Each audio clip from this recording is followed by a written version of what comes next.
Diamonds, gold, silver అన్నీ ఒకే చోట. Mukunda jewellery factory outlet ఇప్పుడు జూబ్లీ హిల్స్ అండ్ వైజాగ్లో. ప్రపంచ రాజకీయాల్ని కుదిపేస్తున్న ఒక కీలక సముద్ర మార్గం హర్మోజ్ జలసంధి, స్ట్రైట్ ఆఫ్ హర్మోజ్. ఇది చాలా చిన్న సముద్ర మార్గమే.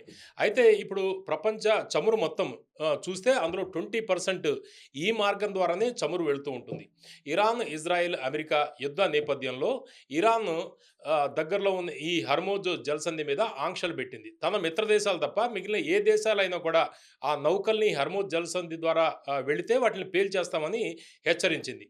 అయితే ఇప్పుడు ఈ హర్మోజ్ జలసంధి చుట్టూ ఇప్పుడు ఎనర్జీకి సంబంధించి కావచ్చు, లేకపోతే నౌకాయానంకి సంబంధించి కావచ్చు, ఒక గేమ్ నడుస్తుంది. దీని గురించి హర్మోజ్ జలసంధి ఎంత ఇంపార్టెంట్ ఉంది, దీనివల్ల మొత్తం ప్రపంచ ఆర్థిక వ్యవస్థ మీద ఎటువంటి ప్రమాదం ఉంటుంది, ఎటువంటి ఇంపాక్ట్ ఉంటుంది తెలుసుకోవడానికి మనతో ఉన్నారు జియో పొలిటికల్ అనలిస్ట్ సురేష్ కొచ్చటిల్ గారు. నమస్కారం సురేష్. నమస్కారం పవన్ గారు. సురేష్ గారు, ఏంటి ఇప్పుడు హర్మోజ్ జలసంధి ఇప్పుడు మొత్తం రాజకీయాలంతా కూడా అంటే గ్లోబల్ ఎనర్జీ కావచ్చు, జియో పాలిటిక్స్ కావచ్చు, సముద్ర వ్యూహాల మధ్య జరుగుతున్న ఒక పెద్ద గేమ్గా మనకు కనిపిస్తుంది. ఏంటి దీని ఇంపార్టెన్స్? నేను అదే చూస్తున్నాను, ఇప్పుడు ఎన్ని క్రాస్ అయిందని చూస్తున్నాను. 14 షిప్పులు వెయిట్ చేస్తున్నాయంట. దాంట్లో చాలా మటుకు 6 నుంచి 8 క్రాస్ అయిపోయింది. So without any issue. So Iran ఇప్పుడు అష్యూరెన్స్ ఇచ్చారంట దట్ ఎక్కడి నుంచైనా, సౌదీ నుంచి వచ్చే ఆయిల్ అయినా కానీ ఎవరిని కూడా మేము ముట్టమని చెప్తున్నారు. అది లైబేరియన్ ట్యాంకర్ ఉండొచ్చు, ఇండియన్ ట్యాంకర్ ఉండొచ్చు, చైనీస్ ట్యాంకర్స్ ఉండొచ్చు, ఎవరిదైనా ఉండొచ్చు, మేము దాన్ని ముట్టమని చెప్పేసి now Iran is given an assurance. లేకుంటే ఇరాన్ని మొత్తం స్ట్రాంగిల్ చేసేస్తా అని చెప్పి సౌదీ అరేబియా కూడా థ్రెటన్ చేశారంట. సో ఇది ఇట్లాంటి పరిస్థితులు ఉన్నప్పుడు మనం చూడాల్సిందంటే మన వైపు నుంచి మనకు కావాల్సిన ట్యాంకర్ని మనం తెప్పించుకోవాలి. సౌదీ అరేబియాకి ఇంకొక పోర్ట్ ఉంది, అటువైపు ఉంది. దాని నుంచి పైప్ లైన్ నుంచి వాళ్ళు చాలా మటుకు పంప్ చేస్తున్నారు అటువైపు కూడా. So there is no issue about fuel అక్కడ. ఇది ఒక టెంపరీ మెజర్. ఎందుకంటే 20% నుంచి మీకు పెంచాలంటే, మీకు తగ్గించాలంటే మిగతా చోట్ల నుంచి 20% ఎక్కువ తెప్పించుకుంటే అయిపోతుంది. అవకాశం ఉందా? ఉంది. ఎంత టైం పడుతుంది దానికి? టైం ఏమి లేదు, దాన్ని బట్టి ఉంటుంది. మీరు రేపటి కోసం వాళ్ళు కొన్నారు కదా. Oil is bought for 5 months in advance, 5 to 6 months in advance.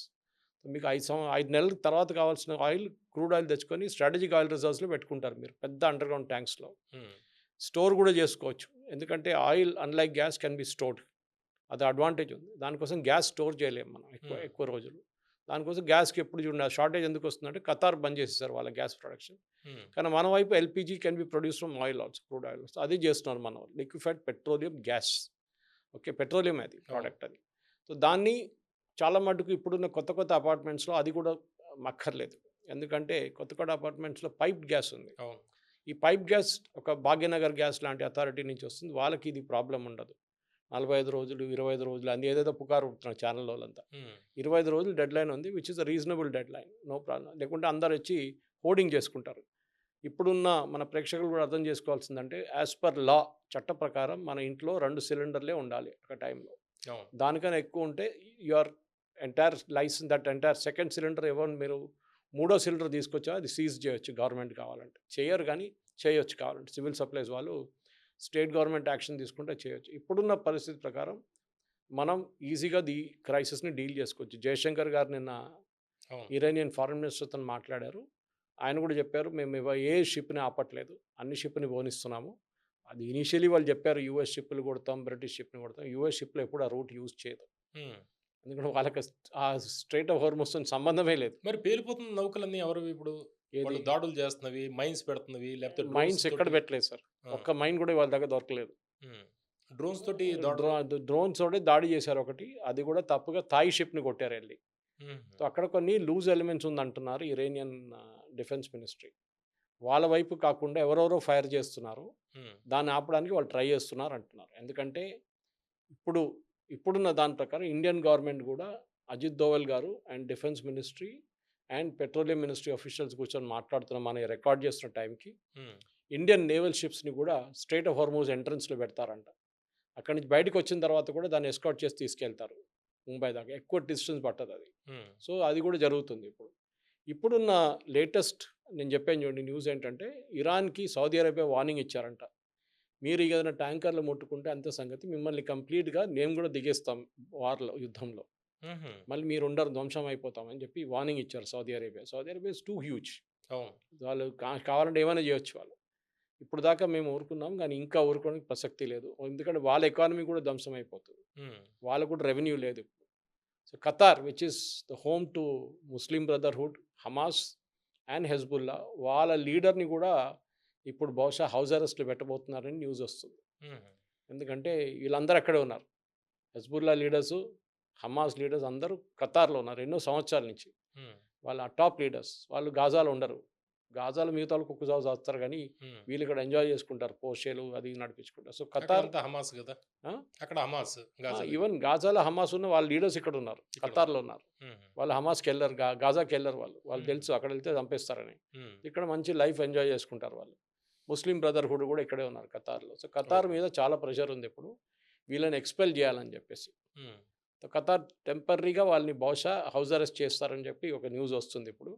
అది ఉంటే ఇజ్రాయెల్ కొంచెం క్వైట్ అయిపోతారు, లేకుంటే ఇజ్రాయెల్ మళ్ళీ వాళ్ళ మీద కూడా దీనికన్నా ముందు ఒకసారి దాడి చేశారు, మీకు గుర్తుంటుంది. అవును. హమాస్ కొన్ని నేతల్ని ఒక అపార్ట్మెంట్ కాంప్లెక్స్లో మీటింగ్ నడిపిస్తున్నట్టు కొట్టారని చెప్పారు. మ్మ్. దాని తర్వాత వాళ్ళు డినై చేశారు, మేము ఎవరు చనిపోలేదు, అటాక్ అయితే జరిగింది కానీ అని చెప్పి, వాచ్మెన్ ఎవరో చనిపోయారని చెప్పేసి. మ్మ్. ఇది ఉన్నా కానీ ఇప్పుడు మెయిన్ రీజన్ ఇప్పుడు ఏం చూస్తున్నారంటే యుఎస్ వాళ్ళ ఎగ్జిట్ పాలసీ చూస్తున్నారు, ఈ యుద్ధం నుంచి బయటికి ఎట్లా పడాలని. దానికి ప్రెసిడెంట్ ట్రంప్ 4 రీజన్స్ ఇచ్చారు. స్టార్ట్ ద వార్లో 4 మెయిన్ రీజన్స్ మేము యుద్ధంకి ఎందుకు వెళ్తున్నామని. మ్మ్. ఒకటి యురేనియం. ఇరాన్ దగ్గర ఉన్న 400 కిలోలు ప్లస్ యురేనియం ఉంది, హైలీ ఎన్రిచ్డ్ ఉంది. దాంట్లో బహుశా వాళ్ళకి 10% వాళ్ళ పీస్ఫుల్ పర్పసెస్ వాడుకుంటారు, వాళ్ళ న్యూక్లియర్. ఎనర్జీకి. మిగతా వాళ్ళు బాంబ్ తయారు చేయడానికి చేస్తున్నారని ఊహాగానాలు ఉండే. మేము ఆ యురేనియంని మా వైపు తెచ్చుకుంటాము. అంత ఈజీ కాదు. యురేనియం అక్కడ కూర్చొని ఏదో డబ్బలు వేసి పెట్టలేదు వాళ్ళు. మ్మ్. It's highly secured facility. అది ఇస్ఫహాన్లో ఉందా, మిగతా ఎక్కడన్నా మీరు తీసుకెళ్ళి పెట్టారా మనకు తెలియదు. స్పెషల్ ఫోర్సెస్ని పంపిస్తే కూడా it will be very tough task. Iran దగ్గర నెగోషియేట్ చేసి మిగతా గల్ఫ్ కంట్రీస్ని కూడా యూజ్ చేసి వాళ్ళ మీద ప్రెషర్ తీసుకొచ్చి ఆ యురేనియంని అక్కడి నుంచి బయటికి తీసుకురావడానికి అమెరికా ఇప్పుడు ట్రై చేస్తున్నారు. అది సక్సీడ్ అవుతుందా లేదా, అది ముందుకెళ్తుందా లేదా మనం చెప్పలేము. రెండవది, వీళ్ళ మిసైల్ అండ్ డ్రోన్ ఫెసిలిటీస్ని మేము కొట్టబోతున్నాం అని చెప్పి మొదలుపెట్టారు క్యాంపెయిన్, మీకు గుర్తుంటుంది. ఈ వార్ స్టార్ట్ అయినప్పుడు ఇజ్రాయెల్ ఇంటెలిజెన్స్ మొసాద్ అకౌంట్ ప్రకారం, వాళ్ళ దగ్గర ఉన్న ఇంటెలిజెన్స్ ప్రకారం ఇరాన్ దగ్గర 2500 మిసైల్స్ ఉన్నాయి. దానికన్నా ఎక్కువ కూడా ఉండొచ్చు, కానీ ఆ టైంలో దీనికన్నా ముందు లాస్ట్ జూన్లో జరిగిన 12 డే వార్లో చాలా మటుకు వీళ్ళది మిసైల్ ధ్వంసమైంది. అమెరికా B2 బాంబర్స్ యూజ్ చేశారు చూడండి. మ్మ్. ఇప్పుడు కూడా వాళ్ళ దగ్గర 2500 దాకా ఉంది అని చెప్తున్నారు, కానీ వాళ్ళ డ్రోన్స్ 50,000 దాకా ఉండొచ్చు అని చెప్తున్నారు. అబ్బా. దానిలో చాలా మటుకు వీళ్ళు యూజ్ చేసుకున్నారు, చాలా ధ్వంసం అయిపోయింది. మ్మ్. బహుశా ఒక 15,000 మిగిలి ఉంటుంది ఇప్పుడు అంతే. మ్మ్. ఇది క్వాంటిటీ.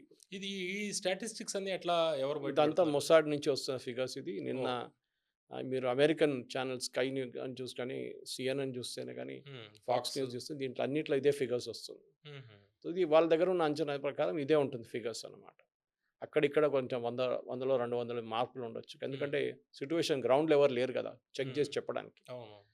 ఇరాన్ ఏం చేస్తున్నారంటే ఇప్పుడు రేషన్ చేస్తున్నారు. వాళ్ళు ఇప్పుడు కొట్టట్లేదు ఎక్కువ.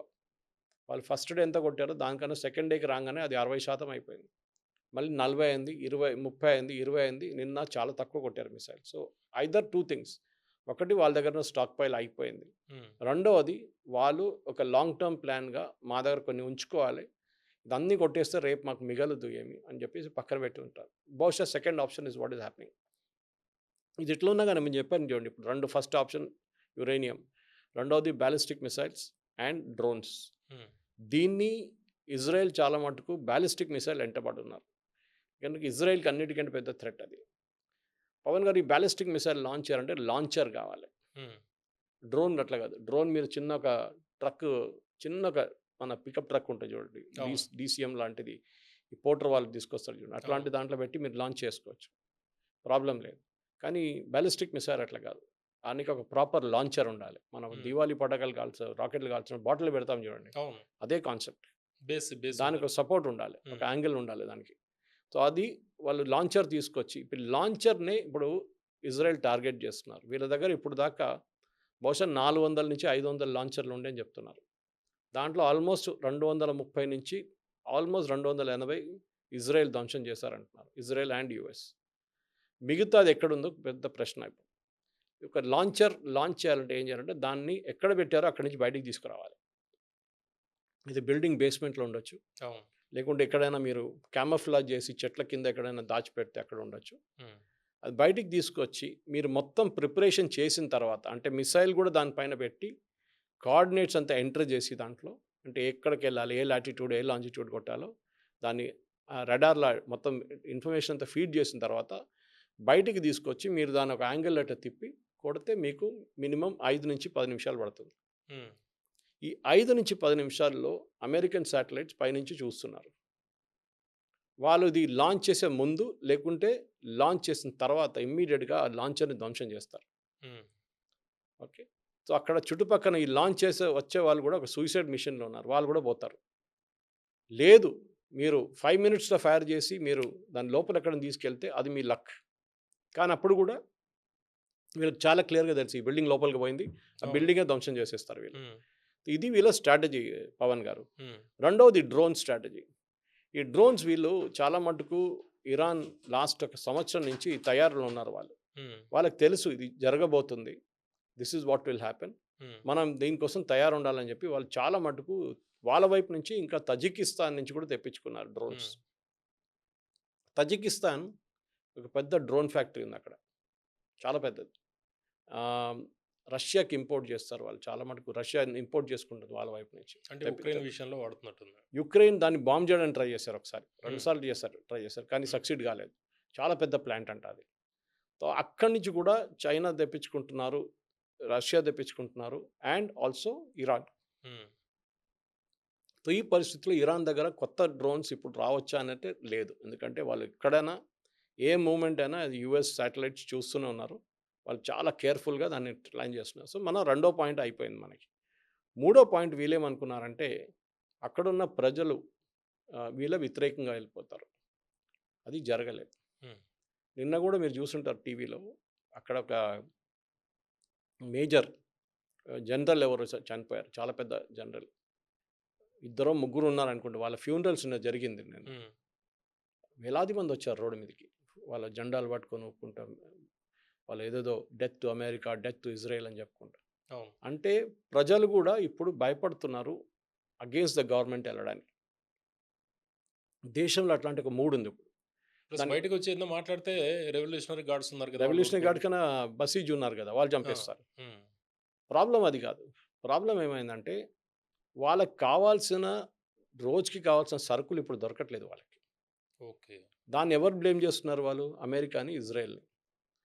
వాళ్ళ తెహరాన్లో ఉన్న మొత్తం ట్యాంకులు కొట్టేశారు, ఆయిల్ ట్యాంక్స్, పెద్ద పెద్ద ట్యాంక్స్ ఉండే, మన చర్లపల్లిలో ఉంటుంది చూడు అట్లాంటివి, ఫినిష్డ్ మొత్తం. మీకు తెలుసు బ్లాక్ రెయిన్ వచ్చిందంట, అది వర్షం పడిందంట. సో Yes, it- ఇప్పుడు మీరు ఆ ధ్వంసం చేసినప్పుడు ఎవరి మీద ఇంపాక్ట్ ఉంటుంది? అక్కడ ఉన్న ప్రజల మీద ఉంటుంది. వాళ్ళు వెహికల్స్ తీయలేకపోతారు బయటికి, ప్రాబ్లం అయిపోతుంది, షార్టేజ్ ఉంటుంది. ఇప్పుడు అదే జరిగింది. అక్కడ ఉన్న ప్రజలకి కోపం ఉంది. వాళ్ళు కరెక్ట్, అమెరికా చేసిన పని కరెక్టే, ఉమ్, కానీ ఇంపాక్ట్ ఎవరి మీద ఉంటుంది. రెండవది అదే పాయింట్లో ఉన్నప్పుడు కూడా మనం, వాళ్ళు ఏం చేశారు నిన్న రాత్రి, ఇరాన్ ఒక కొత్త స్ట్రాటజీ తీసుకొచ్చారు. ఇప్పుడు కొత్తది కాదు యాక్చువల్లీ, అది ఒక ఆల్మోస్ట్ 10 రోజుల నుంచి నడుస్తుంది. స్ట్రాటజీ ఏంటంటే, మీరు మా అసెట్, ఏ అసెట్ని కొడతారో అదే అసెట్ని మేము ఇంకో ప్లేస్లో కొడతాం, ఈ గల్ఫ్ కంట్రీస్లో. వాళ్ళు ఏం చేశారు, ఒమాన్లో ఉన్న చాలా పెద్ద ట్యాంక్ ఫెసిలిటీ ఉంది వాళ్ళకి ఒమాన్లో, దాన్ని మొత్తం ధ్వంసం చేశారు నిన్న రాత్రి ఇరాన్ మిసైల్ స్ట్రైక్తో. అప్పుడు ఒమాన్ ఏం చేస్తారు? ఒమాన్ తిట్టుకుంటారు, ఎవరిని? అమెరికాని తిడతారు. ఎందుకు దీనికి వచ్చారు మీరు? మమ్మల్ని పీస్ఫుల్గా మేము ఇక్కడ ఉన్నాం, మా మీద చూడండి ఇప్పుడు చేస్తున్నారు. ఖతార్ మీద దాడి చేశారు, సౌదీ అరేబియా మీద చేశారు. అవును, దుబాయ్ నిన్న వచ్చేసి. కొత్త వార్నింగ్ ఇచ్చారు, that any American asset anywhere is a target. This includes IT companies, um, this includes production companies. Dubai నుంచి చాలామంది ప్యానిక్ అవుతున్నారు ఇప్పుడు దానికి, ఈ వార్నింగ్తో. ఎందుకంటే అక్కడ పెద్ద పెద్ద మైక్రోసాఫ్ట్ క్యాంపస్ వాళ్ళు వీళ్ళందరూ ఉన్నారు, వాళ్ళు భయపడుతున్నారు. అమెజాన్ మీద కూడా అయింది కదా. కరెక్ట్. సో ఇట్లాంటి పనిలో ఉన్నప్పుడు డెఫినెట్గా మీ వాళ్ళ వైపు నుంచి ఉన్న నెక్స్ట్ మూవ్ మనం చూడాల్సి వస్తుంది. ఉమ్, ఇప్పుడు వాళ్ళు ఏమో ఆలోచిస్తున్నారని ఇవాళ పొద్దున కూడా ఒక డిఫెన్స్ స్ట్రాటజీస్ వాళ్ళ ఫార్మర్ డిఫెన్స్ మినిస్టర్తో మాట్లాడుతూ అదే చెప్పారు. మేము థియేటర్ ఆఫ్ స్కోప్ ఎక్స్పాండ్ చేస్తున్నాం. మేము సౌదీ అరేబియాని కొట్టాం, ఖత్తర్ని కొట్టాం, ఒమాన్ని కొట్టాం, కువైట్ని కొట్టాం, బహ్రెయిన్ని కొట్టాం, దుబాయ్ దుబాయ్ని కొట్టాం.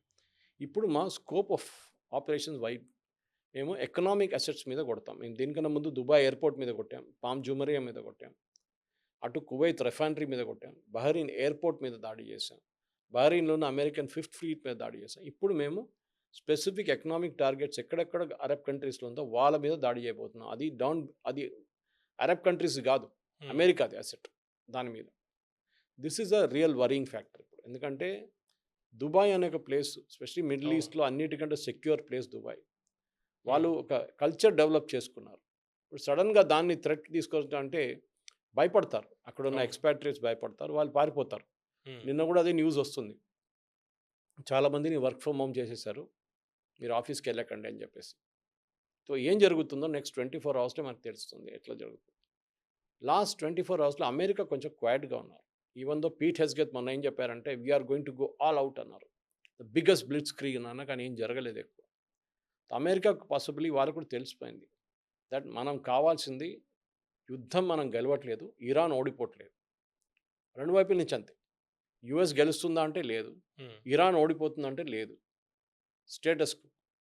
ఈ స్టేటస్ కో నుంచి బయటపడాలంటే చాలా మటుకు ఒక 3 నుంచి 4 నెలలు పడుతుంది. అంటే సురేష్ గారు ఇప్పుడు దాన్ని మాట్లాడే ముందు ఒకసారి ఇందాక మనం హర్మోజ్ జలసంధి గురించి మాట్లాడుతాం.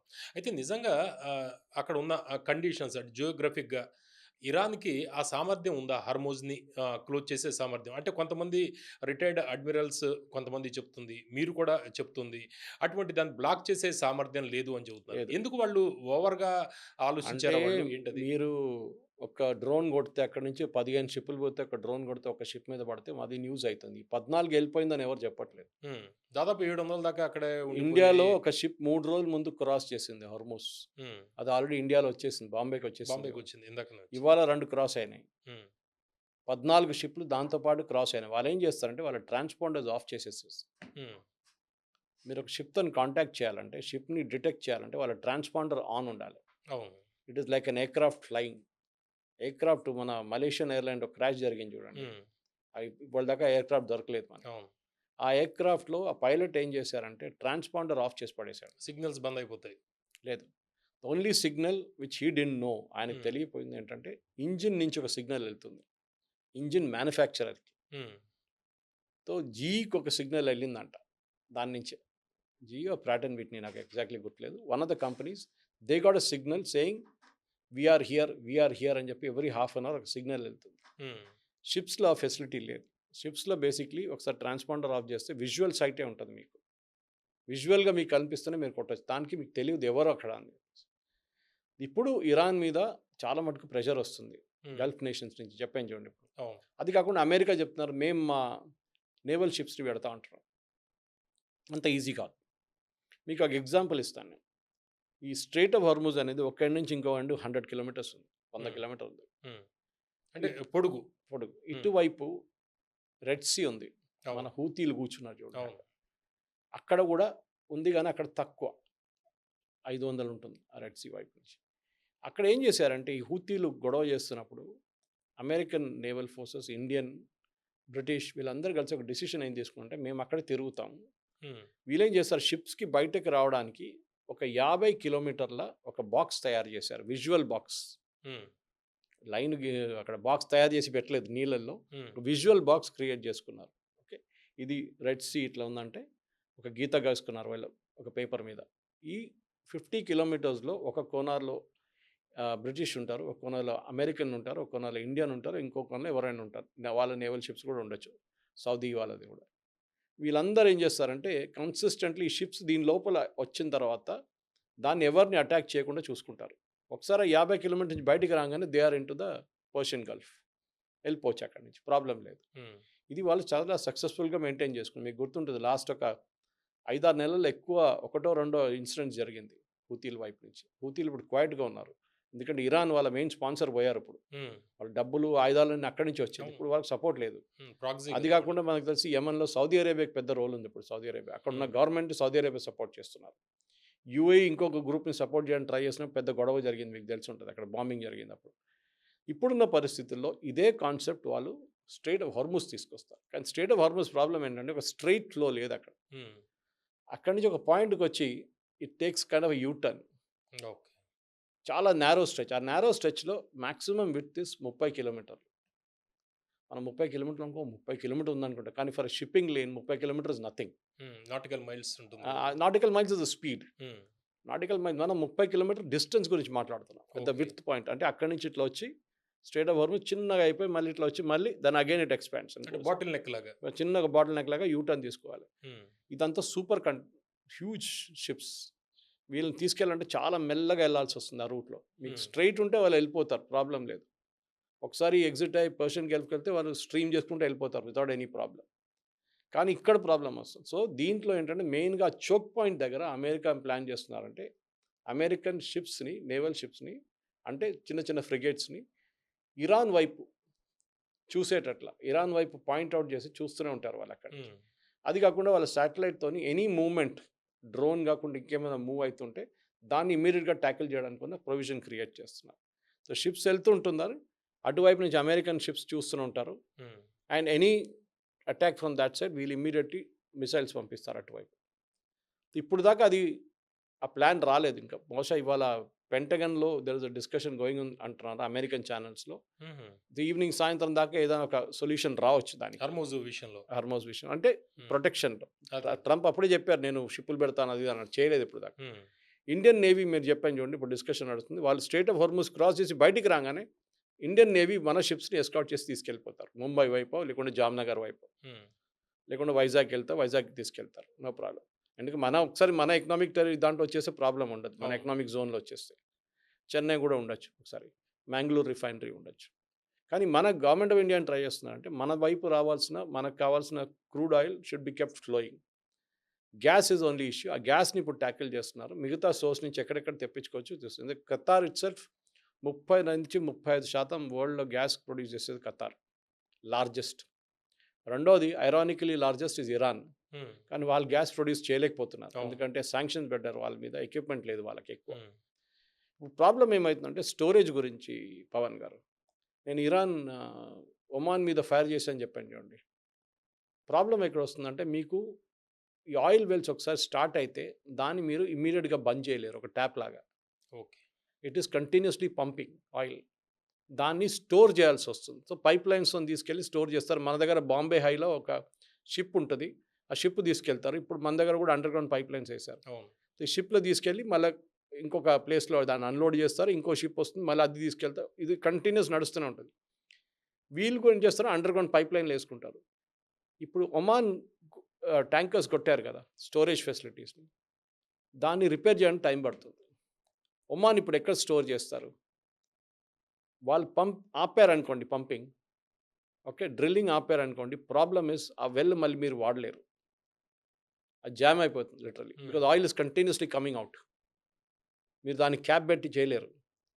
మన దగ్గర గోదావరి వైపు అప్పుడప్పుడు చూస్తున్నాడు చూడండి, మంట పట్టుకుంటుంది, దాని బ్లాస్ట్ జరుగుతుంది, బ్లోఅవుట్ జరుగుతుంది అక్కడ. బ్లోఅవుట్ యూజువలీ ఈజ్ గ్రౌండ్లో ఉన్న ఇంటెన్సిటీ కాదు, సీలో ఉన్నది సపరేట్ ఇంటెన్సిటీ ఉంటుంది దానికి. మన ల్యాండ్ మీద ఇంటెన్సిటీ సపరేట్ ఉంటుంది. ఇది ప్రాబ్లం. ఈ హార్మోజ్ గురించి మీరు చెప్తున్నది, మొన్న ఉమర్ అని ఒక కాశ్మీర్ వ్లాగర్ అతను హర్మోజ్ దగ్గరికి వెళ్ళాడు. మొన్న 3 days క్రితం ఒక వీడియో పెట్టాడు. ఆ వీడియో చూసి నేను అతను ఈమెయిల్కి ఒక మెయిల్ పెట్టాను, నేను ఏం జరుగుతుంది అతనితోటి కమ్యూనికేట్ చేద్దామని. అంటే హర్మోజ్ దగ్గర ఏంటి పరిస్థితి, అతను మీరు చెప్పిన పాయింట్లే కొన్ని చెప్పాడు. అంటే లైబీరియా ఫ్లాగ్స్ కావచ్చు, లేకపోతే ఆ సిగ్నల్స్ని బంద్ చేసే ట్రాన్స్పాండర్ ఆఫ్ చేసేసేయండి, ఇవన్నీ కూడా తప్పించుకునే చాలా మార్గాలు ఉన్నాయి వీళ్ళ రాడార్లకి పడకుండా. అది చెప్తున్నా, అంత ఇష్యూ లేదు యాక్చువల్లీ హర్మోజ్లో, ఇంత చెప్తున్నంత పెద్ద ఇష్యూ లేదు. అయితే ఇప్పుడు బ్యారల్ రేటు బాగా పెరిగిపోతుంది, 120, 150, 200 కూడా వెళ్ళిపోవచ్చు, కొంత స్పెక్యులేషన్. 93లో ఉంది. ఇంకొక వారం లోపల ఆల్రెడీ ప్రెసిడెంట్ ట్రంప్ ఒక స్టేట్మెంట్ ఇస్తే చాలు. మీరు చూసుంటారు, మొన్న ఆయన వీఆర్ ఎండింగ్ ద వార్ అనగానే $80 పడిపోయింది టక్ మనీ, 120 నుంచి. So it's a political statement కావాల్సింది మనకి. అంటే ఫిజికల్‌గా కూడా ఇంకా కొంత సమస్య ఉందా? ఆ సప్లై చైన్ వీటిల్లో? పడుతుంది కదా, డిస్టర్బెన్స్ ఉంది కదా. ఇప్పుడు నేను చెప్పాను చూడండి, ఒమాన్ ఎక్కడ స్టోర్ చేస్తారు అదే. అదే. అవును. చెప్పండి. మీ రిఫైనరీని కొడితే మీరు రిఫైనరీ రిపేర్ చేయించుకోవచ్చు. మీరు కొత్త కొత్త ట్యాంకులు కట్టాలని మీకు టైం పడుతుంది. లేకుంటే అన్ని షిప్స్ ఉండాలి మీ దగ్గర హ్మ్. కంటిన్యూస్గా తీసుకెళ్ళడానికి, ఒక బ్రేక్ లేకుండా. హ్మ్. లాజిస్టికల్ నైట్ మేర్ అది. అంటే నార్మల్సీకి రావడానికి ఎంత ఒక అంచనా? నార్మల్సీ అని లేదు పవన్ గారు. ఇక్కడ ప్రాబ్లమ్ ఇస్ ఒక డిసిషన్ కావాలి. ఓకే. ఏంటంటే ఈ గల్ఫ్ నేషన్స్ అందరు కలిసి మా ప్రొడక్షన్ తగ్గించేస్తున్నాం మేము ఇప్పటికి, లేదు మా ప్రొడక్షన్ పెంచేస్తున్నాం మేము. ఈ 2 డిసిషన్స్ తీసుకోవచ్చు వాళ్ళు. ఇప్పుడు వాళ్ళ ప్రొడక్షన్ ఆపిపెట్టారు కానీ సౌదీ అరేబియా ఇప్పుడు మళ్ళీ మొదలుపెట్టారు, కానీ Qatar is still holding it back. Qatar production మొదలు పెడితే గ్యాస్ మేజర్లీ ఖతార్ నుంచి వెళ్తుంది. హ్మ్. మనకు అన్నిటికంటే పెద్ద ట్రంప్ కార్డ్ అంటే మార్చ్ సప్లైస్ ఆఫ్ రష్యా చూడండి చాలా పెరిగింది మనకి. Hmm. We are going full hog with Russia. మనకి అసలు ప్రాబ్లం ఉండదు క్రూడ్ది. దానికోసం పెట్రోల్ బంక్లో లైన్ లేవు. ఎల్పిజి ప్యానిక్ నడుస్తుంది అంతే. హ్మ్. మన దగ్గర టిపికల్ అంటే ఆర్టిఫిషియల్‌గా ఇదంతా. ఆర్టిఫిషియల్గా ఎంత ఎడ్యుకేటెడ్ అని చెప్తే లిటరేట్ అంటే ఎడ్యుకేటెడ్ కాదు మీరు. హ్మ్. మీకు అర్థం చేయనట్టు గవర్నమెంట్ చెప్తున్నారు, కాదు లేదు మీరు ప్యానిక్ చేయకండి. అప్పుడు కూడా వెళ్ళి లైన్లు కడుతున్నారు, ఎందుకు అర్థం ఏదో కాదు. టీవీలో వచ్చిందంటే వెంటనే క్యూ పెరిగిపోతుంది అదే అండి, ఒకసారి. టీవీ వాళ్ళనే first as per essential act Hmm. నిన్న ప్రాబ్లమ్ చేసిన యాక్ట్ ప్రకారం ఈవెన్ ఫేక్ న్యూస్ పెడితే మిమ్మల్ని జైల్లో వేయొచ్చు. హ్మ్. ఓకే, టీవీ రేటింగ్స్ కూడా తీసేశారు కదా ఇప్పుడు నేను అందుకే. నేను పంపించారనుకుంటా, ఒక Hmm. ఆర్టికల్ పంపించాను దాని గురించి. Hmm. ప్యానిక్ చేయకూడదు, అవును. ఫేక్ న్యూస్ పెడితే మిమ్మల్ని లోపల కేరళలో కూడా జరిగింది అది. హ్మ్. So this is what is happening today. హ్మ్. ఈ ఫేక్ న్యూస్ గురించి మీరు పెట్టకండి, మీరు లేనిపోయిన ఊహాగానాలు పెట్టకండి. అండ్ న్యూస్ ఛానల్స్, నేను తెలుగు న్యూస్ ఛానల్ గురించి ఎక్కువ చెప్పాను, ఎందుకంటే ఐ డోంట్ ఎందుకంటే ఈ వార్ న్యూస్ ఇలా చేస్తున్నారు, ఎగ్జాగరేట్ నేను- చేస్తున్నారని టీవీ రేటింగ్స్ కూడా రేటింగ్ బ్యాన్ కూడా చేశారు. తీసేశారు. అది గవర్నమెంట్ TRP చాలా బాగా ratings. చేశారు స్టెప్, అది వెరీ ఆ. Good step actually. ఎందుకంటే రేటింగ్ కోసం మీరు లేనిపోయిన న్యూస్ అన్ని క్రియేట్ చేస్తారు వీళ్ళు. హ్మ్. బహ్రెయిన్లో 49 మందిని అరెస్ట్ చేశారు. దాంట్లో 6 ఉరిశిక్ష ఇవ్వబోతున్నారు హ్మ్. వాళ్ళ సిటిజన్స్కి, ఈ ఫేక్ న్యూస్ వేసిన దానికి. హ్మ్. బహ్రెయిన్ ఏదో కొట్టాను, అక్కడ కొట్టింది, ఇక్కడ కొట్టింది ఇరాన్ అని చెప్పి వీళ్ళు వీడియో తీసి వేశారు. అది బహ్రెయిన్ కాదు, ఎక్కడ కాదు, అవును. కానీ న్యూస్ వేసేసారు. అవును. 49 మందిని అరెస్ట్ చేస్తే దాంట్లో చాలామంది ఇండియన్స్ ఉన్నారు. ఎందుకు ఇదంటిది? ఇజ్రాయెల్ ఎయిర్‌పోర్ట్‌లో కూడా వాళ్ళు ఇజ్రాయెల్ వదిలేసి పారిపోవడానికి ప్రయత్నిస్తున్నారు. ఎయిర్‌పోర్ట్‌లో గొడవలు జరుగుతున్నాయి అనేది కూడా కొంత వార్తలు వస్తున్నాయి. బ్యాక్లాగ్ టూరిస్ట్ ఉంటారు ఎప్పుడైనా, వాళ్ళు వెళ్తారు. ఇప్పుడు సౌదీ అరేబియా నుంచి పారిపోతున్నారు, అట్లాంటి సౌదీ అరేబియా నుంచి పారిపోతున్నారా? హ్మ్. దుబాయ్ నుంచి పారిపోతున్నారు కదా, వాళ్ళ పెట్స్ని రోడ్డు మీద చేసి వెళ్ళిపోతున్నారు. కానీ that is not the actual news. నేను అక్కడ ఉన్న వాళ్ళ దగ్గర మాట్లాడాను, నాకు తెలిసిన వాళ్ళు, మన తెలుగు వాళ్ళు చాలామంది ఉన్నారు అక్కడ, తెలుగు అసోసియేషన్ వాళ్ళ హ్మ్. రిప్రజెంటేటివ్స్ కూడా మాట్లాడాను. Situation is normal, no problem, అంత ప్యానిక్ సిచ్యువేషన్ ఏం లేదు. ఈవెన్ ఇండియన్స్ అక్కడ స్టక్ అయిన వాళ్ళకు కూడా వాళ్ళు అక్కడ హౌసెస్ ఇల్లు అరేంజ్ చేస్తున్నారు, ఉండడానికి సౌకర్యం ఇస్తున్నారు, అవును. వాళ్ళ ఫ్లైట్స్ వచ్చేదాకా చూసుకుంటున్నారు, వాళ్ళకి ఫుడ్ పెడుతున్నారు, ఎయిర్పోర్ట్లో డ్రాప్ చేస్తున్నారు. ఇదంతా దుబాయ్‌లో అయితే కొన్ని హోటల్స్ ఫ్రీగా కూడా ఇస్తున్నారు, అది ఎక్స్టెండ్ కూడా అంటారు. సో చేస్తున్నారు. మన ఇండియన్స్ వాళ్ళు చాలా మంచి పని చేస్తున్నారు. అక్కడ ఉన్న తెలుగు అసోసియేషన్ కానీ, హ్మ్. ఇండియన్స్ పీపుల్ ఫోరం కానీ, అవును. వీళ్ళందరూ చాలా కష్టపడి పనిచేస్తున్నారు. కానీ మన వైపు నుంచి మన రెస్పాన్సిబిలిటీ ఏంటంటే ప్యానిక్ చేయకండి, లేనిపోయిన ఫేక్ న్యూస్ వేయకూడదు. ఓకే, గవర్నమెంట్ పెంచేస్తున్నారు, రూరల్ ఏరియాస్లో 45 రోజులు, ఇక్కడ 25 రోజులు. How will you determine rural area చెప్పండి నాకు? హ్మ్. షామీర్పేట్ రూరల్ ఏరియా అవుతుందా? రూరల్ ఏరియా అని ఒక డెఫినేషన్ లేదు ఇండియన్ ఎల్పిజి సెక్టర్లో. హ్మ్. Hoarding is a main concern. అంటే మీకు ఇంట్లో 2 సిలిండర్ కావాలి, మీరు 4 సిలిండర్ పెట్టుకుంటున్నారు. పాత 2 ఏదో కనెక్షన్ ఉండే, అది ఇప్పుడు దాకా యూజ్ చేయలేదు. దానికోసం గవర్నమెంట్ అన్నారు కేవైసీ లేనిది మీరు గ్యాస్ ఇవ్వం మీకు. అవును. So you have to do the KYC now. So that is the main concern. So ఇట్లాంటి పరిస్థితుల్లో ఇప్పుడున్న దాంట్లో ప్యానిక్ చేయకండి. That is the main thing that I want to tell. ఎందుకంటే స్ట్రెయిట్ ఆఫ్ హార్మోస్ ఇంకా ఒక వారం లోపల నార్మల్ అయిపోతుంది. ఆల్రెడీ షిప్స్ మూవ్ అవుతుంది, హ్మ్. ప్రాబ్లం లేదు. జయశంకర్ గారు మాట్లాడారు. అది కాకుండా చైనా వాళ్ళ షిప్స్ కూడా వెళ్తుంది అదే రూట్ నుంచి. హ్మ్. అక్కడి నుంచి వెళ్ళే మోస్ట్ ఆఫ్ ద ఫ్యూయల్ 20% అని చెప్పారు చూడండి మీరు, అవును. అది మ్యాక్సిమం వెళ్ళేది ఏషియా వైపు వెళ్తుంది. హ్మ్. ఇండియా, ఇండోనేషియా, మలేషియా, సింగపూర్ అటువైపు వెళ్ళిపోతుంది. ఓకే. సో ఈ వెస్ట్కి వెళ్ళే రూట్లో టువర్డ్ యూఎస్, యూఎస్కి వాళ్ళ సప్లైస్ ఉన్నాయి, గయానా నుంచి సప్లైస్ ఉన్నాయి, రష్యా దగ్గర నుంచి మనం తీసుకుంటున్నాం, చాలా దేశాలు ఉన్నాయి. అండ్ అరబ్ కంట్రీస్ కూడా వాళ్ళు వెయిట్ చేస్తున్నారు, ఎందుకంటే వాళ్ళకి ప్రొడక్షన్ స్టార్ట్ చేయాలి, వాళ్ళకి కూడా ఇన్కమ్ కావాలి కదండి. అవును. వాళ్ళు ఎన్ని రోజులు నడిపిస్తారు ఇట్లా ఇన్కమ్ లేకుండా? వాళ్ళ ఎయిర్లైన్స్ లాస్ట్లో నడుస్తుంది. ఖతార్ కానీ, ఎమిరేట్స్ కానీ, గల్ఫ్ ఎయిర్ కానీ, సౌదీ టూరిజం దెబ్బతింది. టూరిజం దెబ్బతింటుంది. వాళ్ళ ఇప్పుడు ఈద్ సీజన్, ఇప్పుడు అందరు ఇంటికి వస్తారు. ఇప్పుడు అవును. ఏం చేస్తారు? అప్పుడు ఓకే. రమదాన్ నడుస్తుంది, చాలా పెద్ద ప్రాబ్లం ఉంది. సో ఇష్యూ సార్ట్అవుట్ చేస్తున్నారు. మన వైపు నుంచి లేనిపోయిన ఏం చెప్తారు రూమర్స్ స్ప్రెడ్ చేయడం అది మనం బంద్ చేయాలి. My appeal is that only. ఎందుకంటే నేను చూస్తాను చాలామంది ఎడ్యుకేటెడ్ వాళ్ళు కూడా లేనిపోయినవి మా కొంతమంది ఫ్రెండ్స్ ఉన్నారు. వాళ్ళు కొన్ని ఏదో న్యూస్ పంపిస్తారు. ఎక్కడో చూసింది ఒకటి. కాదురా బాబు ఇది తప్పంటే, ఆహా! అట్లనా నాకు తెలియదన్నా నాకు వచ్చిందని మీకు పంపించారు. సారీ ఇది చెప్పి నేను కూడా టైర్డ్ అయిపోయాను ఇప్పుడు. ఎనీవే వాళ్ళ ప్రాబ్లమ్ వాళ్ళు చూసుకుంటారు. ఓకే. సురేష్ గారు ఇప్పుడు ట్రంప్ చెబుతుంది ఏంటంటే ఇరాన్ తోటి యుద్ధం అయిపోయింది అనేది ట్రంప్ చెబుతున్నాడు. అయితే ఇరాన్ అయితే కండిషన్స్ పెడుతుంది. ఈ కండిషన్స్ ఒప్పుకుంటేనే మేము యుద్ధం ఆపుతాము అనేది. ఏంటి ఈ కండిషన్స్ ఒప్పుకుంటారా? అమెరికా చెప్పినట్టు యుద్ధం అయిపోయిందా? ఏంటి ఎట్లా అర్థం చేసుకోవాలి? ఇరాన్ 3 కండిషన్స్ పెట్టారు ఇవాళ పొద్దున. ఫస్ట్ యుద్ధం ఆపేసేయాలంటే మేము చెప్పిన కండిషన్స్ ప్రకారమే యుద్ధం ఆపుతాం. హ్మ్. అది ట్రంప్ ఒప్పుకోరు కదా. హ్మ్. ఒకటేంటంటే వాళ్ళ మీద జరిగిన బాంబింగ్ అంతా మొత్తం ఆపేసేయాలి. ఇప్పుడు జరుగుతున్న బాంబింగ్ కంప్లీట్గా. అది కూడా రిటర్న్ అష్యూరెన్స్తో సహా హ్మ్. థర్డ్ పార్టీతో మాకు రిటర్న్ అష్యూరెన్స్ కావాలి. ఎప్పటి నుంచి మేము ఇరాన్ మీద బాంబులు వేయము. అది ఇజ్రాయెల్ కాదు, యుఎస్ కాదు, ఎవరు ఇవ్వరు. రెండవది వాళ్ళ వైపు నుంచి ధ్వంసమైన ప్రాపర్టీ, అది పర్సనల్ ప్రాపర్టీ ఉండొచ్చు, గవర్నమెంట్ ప్రాపర్టీ ఉండొచ్చు, ఏదైనా ఉండొచ్చు, దాన్ని మొత్తం కాంపెన్సేషన్ ఇవ్వాలంట. ఎంత ఖర్చు వాళ్ళకి ఎంత నష్టమైందో అంత డబ్బు డబ్బు ఇచ్చేయాలి. ఇచ్చేయాలంట. అది కూడా ఇవ్వరు వీళ్ళు. హ్మ్. వీళ్ళే బాంబు వేశారు మళ్ళీ వీళ్ళెళ్ళి.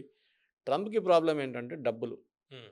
నిన్న సాయంత్రం దాకా అమెరికా ఖర్చు పెట్టింది $11 బిలియన్. అంటే వాళ్ళ 5,000 మిసైల్స్ యూజ్ చేశారు. హ్మ్. అది కాకుండా వాళ్ళ పర్సనల్ కాస్ట్ ఉంటుంది. అంటే అక్కడ ఉన్న ఎయిర్‌క్రాఫ్ట్ క్యారియర్ కానీ ఇదంతా మెయింటైన్ చేయాలి కదా మొత్తం. హ్మ్. సో ఇదంతా అన్నీ కలిపితే 11 బిలియన్ ఖర్చు అయింది. ట్రంప్ ఇవాళ కాంగ్రెషనల్ లీడర్స్ని మీట్ అవుతున్నారు. ఆయన $50 బిలియన్ అడుగుతున్నారు. హ్మ్. ఎందుకంటే యుద్ధానికి వెళ్ళే ముందు ఎప్పుడైనా యుద్ధం అనే కాన్సెప్ట్ వచ్చినప్పుడు అమెరికన్ కాంగ్రెస్ అప్రూవ్ చేయాలి. హ్మ్. వాళ్ళ పార్లమెంట్. ప్రెసిడెంట్ అట్లా డిసిషన్ తీసుకోలేరు. ఎమర్జెన్సీ సిట్యుయేషన్లో ఎస్, బట్ దాని తర్వాత రెగ్యులరైజ్ చేయాలంటే పార్లమెంట్ దగ్గర వెళ్ళాలి. ఇప్పుడు 50 బిలియన్ కావాలంటే పార్లమెంట్కి వెళ్ళాల్సింది, వాళ్ళ పార్లమెంట్కి, వాళ్ళ కాంగ్రెస్కి. అది వాళ్ళు అంగీకరిస్తారో లేదో డౌట్ఫుల్ ఉంది ఈ పరిస్థితిలో. నేను చెప్పాను చూడండి, ఎవరి దగ్గరైనా అడిగితే యుద్ధం అయిపోయిందా అంటే అవును. అమెరికా గెలవట్లేదు, హ్మ్. ఇరాన్ ఓడిపోవట్లేదు, అవును. ఆ పరిస్థితిలో ఉన్నారన్నమాట. అవును. ఇరాన్ ఏమంటున్నారు, హ్మ్. మేము ఎన్ని రోజులు కావాలంటే యుద్ధం తీసుకెళ్తాం, మాకు ప్రాబ్లం లేదు. అవును. కానీ అమెరికాకి అది నడవదు. అవును. ఎందుకంటే cost wise they are very very, ఎందుకంటే వాళ్ళకి ఇప్పుడు 50 బిలియన్ అంటే చిన్న అమౌంట్ వాళ్ళకి. హ్మ్. కానీ ఎవరైనా చనిపోయారు అనుకోండి, లాస్ట్‌లో రేపు 10 మంది చనిపోతే, అవును. కువైట్‌లో జరిగినట్లు 8 మంది పోయారు చూడండి, అట్లా అవును. జరిగితే then it becomes a big issue in America. Hmm. Especially midterm polls రాబోతుంది. ఆ! ఆల్రెడీ ప్రెసిడెంట్ ట్రంప్‌కి ఈ యుద్ధానికి అప్రూవల్ రేటింగ్ ఇస్ ఓన్లీ 38%. హ్మ్. 38%. అదే టైంలో జార్జ్ బుష్ ఇరాక్ ఆక్రమించిన టైంలో ఆయనకున్న అప్రూవల్ రేటింగ్ అప్పుడు 82%. అప్పుడు కూడా ఏం దొరకలేదనుకోండి. వెపన్స్ ఆఫ్ మాస్ డిస్ట్రక్షన్ అని చెప్పి ఎళ్లారు గానీ, ఒక జస్టిఫికేషన్ ఉండే. హ్మ్. ఇప్పుడు ఇరాన్ దగ్గర యురేనియం ఉందని ఎళ్ళిన తర్వాత, ఇప్పుడు మీరు యురేనియం లేదు, ఏం లేదు, మీరు ఏం తీసుకొని వస్తున్నారు బయటికి, అది అడుగుతున్నారు ప్రజలు. మీరు ఇంత ప్రాపర్టీ ధ్వంసం చేశారు, ఇంత మన అమ్యునిషన్ యూజ్ చేశారు, 5,000 బాంబ్స్ యూజ్ చేశారు. రిజల్ట్ ఏంటి? What plus is the third net ఏమో రిజల్ట్? ఫ్యూచర్ అటాక్స్ చేయకూడదు. అదొక అది ఎక్కడుంది గ్యారంటీ? హ్మ్. ఇది కాగానే వాళ్ళు మళ్ళీ ప్రొడక్షన్ మొదలుపెడతారు. మళ్ళీ ఆపుతారా? మళ్ళీ బాంబ్ చేస్తారా? మళ్ళీ యుద్ధం మొదలైతది. హ్మ్. నాన్ ఎండింగ్ ప్రాసెస్ లాగా అయిపోతుంది. ఇది నడుస్తూనే ఉంటది. అంతులేని కథ అయిపోతుంది. అవును. అది ఆపాలంటే డెఫినిట్‌గా ఇప్పుడు కావాల్సింది ఏంటంటే ఒక మెచ్యూరిటీ కావాలి. Political maturity. అది ఇరాన్ వైపు నుంచి కూడా ఉండాలి. దట్ యురేనియం అనేది చాలా వాళ్ళకు ఒక న్యూక్లియర్ ప్రోగ్రామ్ అనేది చాలా పెద్ద డౌట్ ఉంది అమెరికాకి. దాన్ని మీరు క్లారిఫై చేయాల్సింది. అది మీరు లేదు మేము అసలు ఏం పట్టించుకోము, ఐఏఈని పట్టించుకోము, అమెరికాని పట్టించుకోము, then it will be a problem. Hmm. వాళ్ళ వైపు నుంచి కూడా ఒక మెచ్యూర్ లీడర్‌షిప్ రావాల్సింది. కానీ ఇప్పుడే జరిగిందంటే ఖameneiని మొన్న ఎలక్ట్ చేసిన తర్వాత ఆయన ఇవాళ దాకా కనిపియట్లేదు. ముస్తఫా ఖamenei. హ్మ్. ఆయన ఎక్కడ పోయిండో ఎవరికీ తెలియదు. హ్మ్. ఫస్ట్ బాంబింగ్‌లోనే ఆయన ఇంజ్యూర్డ్ అయ్యారని చెప్తున్నారు. వాళ్ళ వైఫ్ బతికే ఉన్నాడని మళ్ళీ వాళ్ళేదో అనౌన్స్‌మెంట్ కూడా చేశారు అనౌన్స్‌మెంట్ ఇరాన్ చేసిన వాళ్ళు. ఒక్క వీడియో కూడా రావట్లేదు బయటికి. ఆ! ఆయన అంటే మొన్న సీక్రెట్‌గా దాచారా అతన్ని? దాచడం అనేది ఈజీ. దాంట్లో హ్మ్. పెద్ద ప్రాబ్లమ్ లేదు. కానీ ఒక వీడియో అంటే అందరికి అర్థమైపోతుంది. ఆయనే మొన్న ఒక న్యూస్ వచ్చింది 2 రోజుల క్రితం రాత్రి 8 గంటలకు ఆయన మాట్లాడతారు లైవ్ అని చెప్పి. హ్మ్. అందరు టీవీ ముందు కూర్చున్నారు కానీ ఏ లైవ్ రాలేదు. So obviously something is wrong అక్కడ. హ్మ్. ఎందుకంటే అదే బాంబింగ్‌లో వాళ్ళ నాన్నగారు వెళ్ళిపోయారు, మా అమ్మగారు వెళ్ళారు, వాళ్ళ వైఫ్, వాళ్ళ నెవ్యూ చాలామంది చనిపోయారు. అవును. అట్లాంటి టైంలో డెఫినిట్‌గా ఈయన కూడా ఏదో అయ్యి ఉంటది. ఏదంటే పోయుంటాడా? పోయి తెలియదు మనకిప్పుడు. ఎందుకంటే వై ఈజ్ ఈ నాట్ సీన్? ఒక వాయిస్ క్లిప్ కూడా లేదు. అవును. సో అది చాలా ఇంపార్టెంట్. అంటే సంథింగ్ అతను ఇస్ కూడా హ్యాపెనింగ్. చంపేస్తామని వీళ్ళు ఆల్రెడీ చెబుతున్నారు కదా! అది అందుకని ఉంది. కొద్దిగా అది హైడ్ కనిపిస్తే చేసి కదా చంపేది. ఆ! ముందు మనిషి ఉన్నాడో లేదో తెలీదు. హ్మ్. ఇదొక డౌట్ ఉంది. కావాలని చెప్పి వీళ్ళు అనౌన్స్ చేశారా? Just to give a semblance of normalcy అంటాం ఇంగ్లీష్‌లో. అన్నీ నార్మల్‌గా ఉందని చూపియడానికి ప్లస్ చేశారా? డీమోరలైజ్ అవ్వకుండా అక్కడ. అవ్వకుండా ఉండడానికి చేశారా? హ్మ్. ఎందుకంటే వీళ్ళ టాప్ కమాండ్ మొత్తం పోయింది కదా! అవును. దాంతో తర్వాత సెకండ్ కమాండ్, థర్డ్ కమాండ్ నడిపిస్తున్నారు ఇప్పుడు. దాని తర్వాత వీళ్ళు వెళ్ళి అజర్బైజాన్ మీద బాంబేశారు. అటు ఆహ్, సైప్రస్ మీద ఏశారు. హ్మ్. తుర్కీ మీద కొట్టారు. ఇప్పుడు లేనిపోయి ఫ్రెండ్స్ అందరూ పోయారు ఇప్పుడు. హ్మ్. వీళ్ళు ఎవరు ఫ్రెండ్స్ అని ఒమాన్ వాజ్ నెగోషియేటింగ్. మొత్తం యురేనియం డీల్ నెగోషియేట్ చేస్తుంది ఒమాన్. అవును. వాళ్ళ ట్యాంక్స్ కొట్టేశారు నిన్న. ఇప్పుడేమో అంటున్నారు మేము చేయట్లేదు. ఇది అంతా ఇజ్రాయెల్, పొరపాటున జరిగింది. ఇదంతా ఇజ్రాయెల్ చేస్తున్నారంట. ఇజ్రాయెల్‌కి ఏం పోయిందంట? ఐ మీన్ ఇజ్రాయెల్ బాంబ్ వేస్తే ఎవరికి తెలీదా ఇజ్రాయెల్ వేస్తున్నారని? ఇది క్లియర్‌గా తెహరాన్ వైపు నుంచి వస్తుంది. నిన్న కూడా సౌదీ అరేబియాలో 7 మిసైల్స్‌ని వాళ్ళు అడ్డుకున్నారు. హ్మ్. ఓకే. అది ప్రతి రాత్రి కొడుతున్నారు వీళ్ళు మిసైల్స్. అంటే వీళ్ళ స్టాక్ పైల్ ఉంది ఇంకా. రేషన్ చేసి కొడుతున్నారు. అంటే వీళ్ళు చెప్తున్న ఈ కండిషన్స్ ఏవైతే ఉన్నాయో ఇవన్నీ కూడా చర్చించి నిర్ణయం తీసుకుందాం. కొద్దిగా థర్డ్ పార్టీ ద్వారా చేద్దాం అంటున్నారు. ఈ థర్డ్ పార్టీ అంటే ఎవరు? పుతినా? పుటిన్ కాదు. ఒమానే రావాలి మళ్ళీ. హ్మ్. ఒమానే రావాలి. ఎందుకంటే పుటిన్‌ని వీళ్ళు అంగీకరించారు. అమెరికన్స్ పుటిన్‌ని అంగీకరించారు. హుహు. అయితే పుటిన్‌కి ట్రంప్ తరచు రెగ్యులర్ మాట్లాడతాడు. ఈ మధ్య కాలంలో మాట్లాడుతున్నాడు. 11 అది సార్లు ఏం మాట్లాడాడు. లేదు. ప్రెషర్ పెట్టడానికి. హ్మ్. అక్కడ ఒక యుద్ధం నడుస్తుంది అది ఇంకోటి. ట్రంప్ ఏమన్నాడు నేను అన్ని యుద్ధాలు ఆపేస్తా అన్నాడు. కానీ ఇప్పటిదాకా ఒక్క యుద్ధం కూడా యాక్చువల్ అన్ని ఆపలేకపోయాడు. యుద్ధాలు చేస్తున్నాడు ఇప్పుడు. అన్ని మన యుద్ధాలు. పాకిస్తాన్ యుద్ధం మన వైపు నుంచి కూడా ఆయనే ఆపాడు అంటున్నాడు. హ్మ్. సరే ఆయనకు ఒక థ్రిల్ ఉంది దాంట్లో చెప్పుకోండి నో ప్రాబ్లమ్. హ్మ్. కానీ ఇప్పుడు జరిగే ఈ టాక్స్‌లో చాలా క్లియర్‌గా సీరియస్‌గా uranium will be the major issue. Ballistic missile second, hmm. Drones third. అంటే పుతిన్ ట్రంప్‌కి కొద్దిగా ఫేవర్‌గానే ఉంటాడు అనేది కొంత ఉంది. కరెక్ట్ కాదా అది? ట్రంప్ పుటిన్ ఫేవరెట్ ఉన్నాడని అమెరికాలో చెప్తారు. హ్మ్. జెలెన్స్కీ చూస్తే ఆయనకు కోపం వస్తుందంట ఇప్పుడు. ఆ! పుటిన్‌తో చాలా బాగా రిలేషన్‌షిప్ మెయింటైన్ చేసుకుంటా అంటారు. దట్ హ్మ్. ఈస్ ఆయన పర్సనల్ చాయిస్ ఉండొచ్చు. లేకుంటే మనకొక ఇంప్రెషన్ ఉండొచ్చు. హ్మ్. నిజం కూడా కాకపోవచ్చు. ఎందుకంటే ఆ విషయంలో యూరోప్ వాళ్ళు కూడా కొద్దిగా ట్రంప్‌కి అదే అండి. ఆ విషయం అది కరెక్ట్. హ్మ్. డెఫినిట్‌గా. ఇప్పుడు ఆయనేమంటున్నారంటే, మీరు యుద్ధం ఆపాలంటే మా వైపు నుంచి కూడా యూరోప్‌ని ఇక్కడి నుంచి తీసేసేయండి. హ్మ్. అది కండిషన్ పెడుతున్నాడు. ఆ కాన్ఫ్లిక్ట్‌లో కూడా యుక్రెయిన్ హ్మ్. కాన్ఫ్లిక్ట్ యూరోప్ దీంట్లో నడిమిట్ల రాకూడదు. హ్మ్. జెలెన్స్కీ ప్రాబ్లమ్ ఏంటంటే జెలెన్స్కీకి రావాల్సిన ఆయుధాలు రావట్లేదు ఇప్పుడు. అన్నీ ఆగిపోయినాయి కదా! వీళ్ళు లోకంలో ఇయ్యాల్సినవి ఇయ్యట్లేదు వీళ్ళు. అంటే యూరోప్‌కి వాళ్ళ ప్రాబ్లమ్ వాళ్ళకుంది. హ్మ్. వాళ్ళకి ఇంకా వాళ్ళకి కావాల్సిన మిసైల్స్ వాళ్ళు పెట్టుకోవాలి ఇప్పుడు. యుక్రెయిన్‌కి ఏమి ఇస్తాం? అవును. సో, అదొక అడ్వాంటేజ్ ఉంది పుటిన్‌కి. సో, అదే అన్నారు కదా! నిన్న కూడా ఏదో ఒక ఛానెల్‌లో వచ్చింది. The winner of this war is Putin అని చెప్పి. హ్మ్. అవును.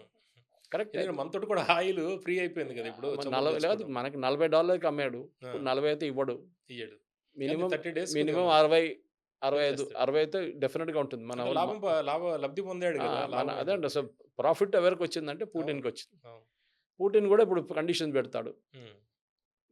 నేను ఇంటర్ఫియర్ చేయాలంటే, నేను ఇరాన్‌తోని మాట్లాడాలంటే ముందు నాది $300 బిలియన్ మీరు బ్యాంక్ అకౌంట్‌లో ఫ్రీజ్ చేశారు కదా! యూరోప్‌లో. హ్మ్. అది ముందు అన్‌ఫ్రీజ్ చేయండి. నా మీద ఉన్న శాంక్షన్స్ మొత్తం ఎత్తివేయండి. హ్మ్. అప్పుడు నేను కావాలంటే ఇరాన్‌తోని మాట్లాడతాను. అంటే ఇరాన్ కండిషన్స్ లాగా ఇప్పుడు రష్యా కూడా కండిషన్స్ పెడుతుంది. అది పొలిటికల్ గేమ్ అంతే. పవన్ గారు. ఆ! ఇదంతా కిలాడీలు. పెద్ద హ్మ్. పెద్ద కిలాడీలు వీళ్ళు.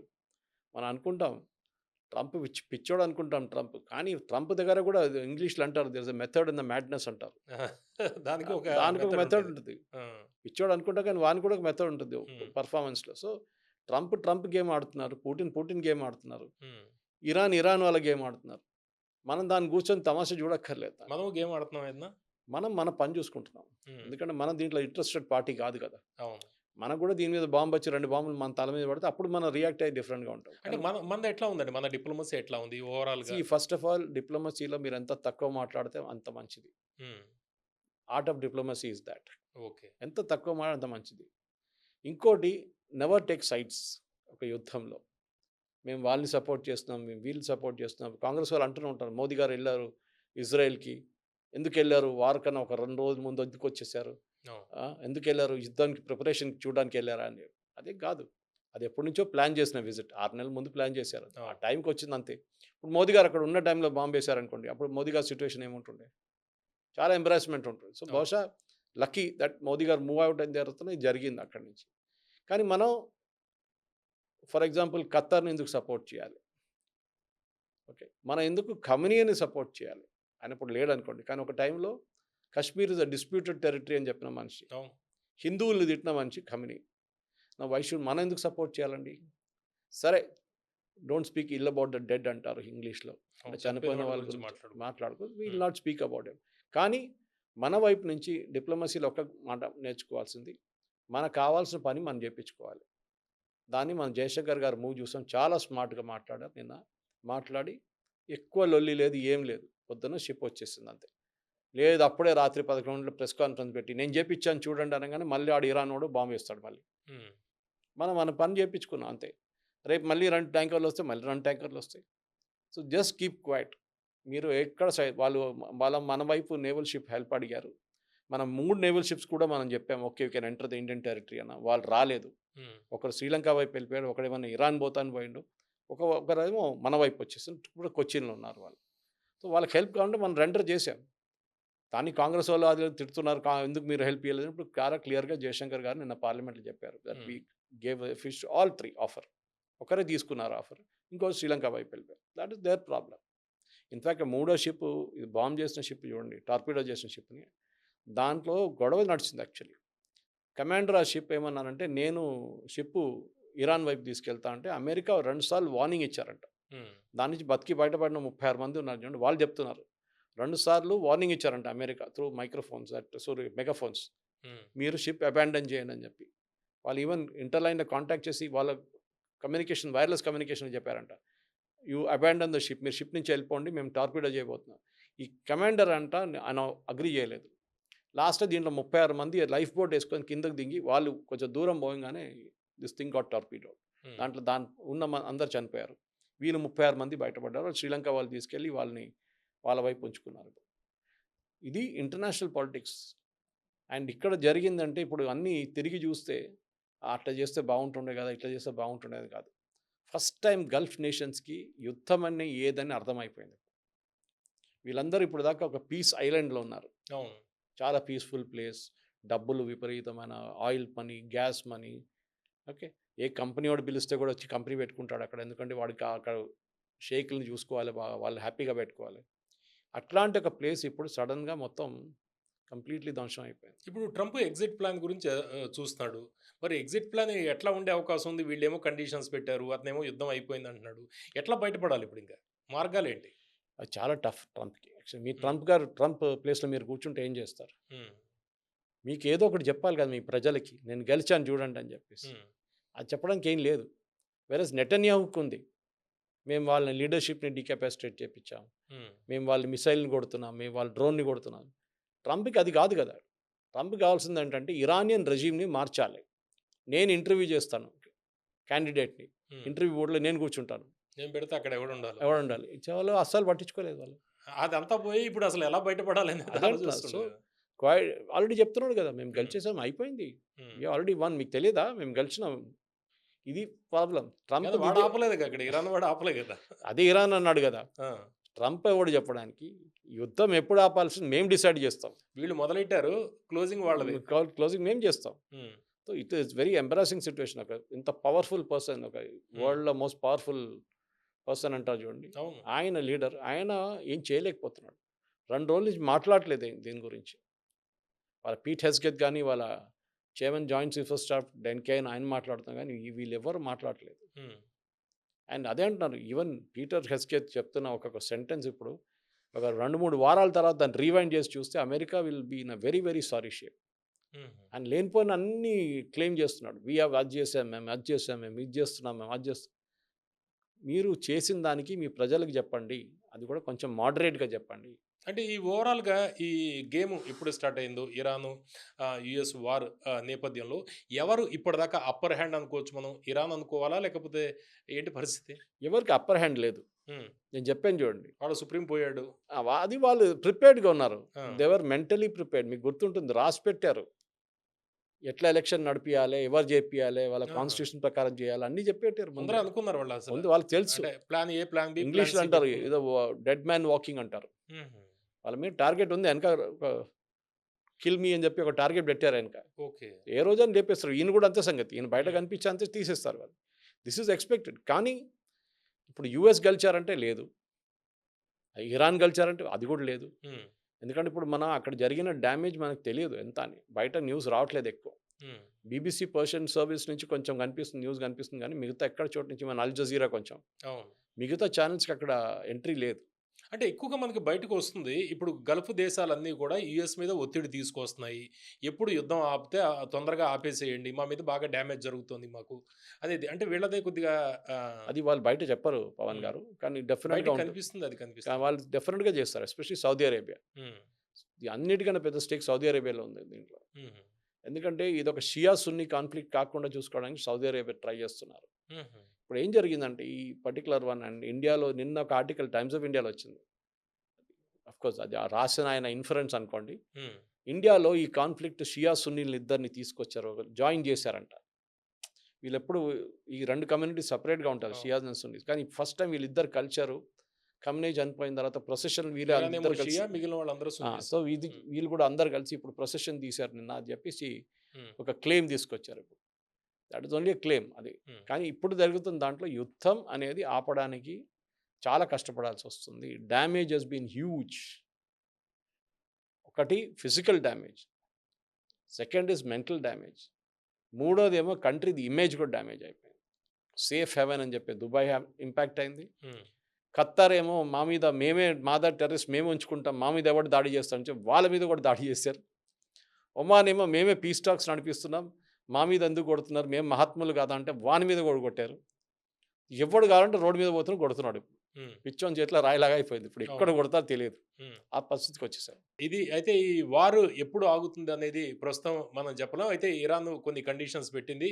అయితే యుఎస్ ఎగ్జిట్ ప్లాన్ ఎలా ఉంటుంది అనేది ఎవరు అంచనాలకి అందే పరిస్థితి కూడా లేదు. అది సురేష్ కొచ్చడ్ల గారు చెప్తున్నారు. Thank you very much. Thank you very much.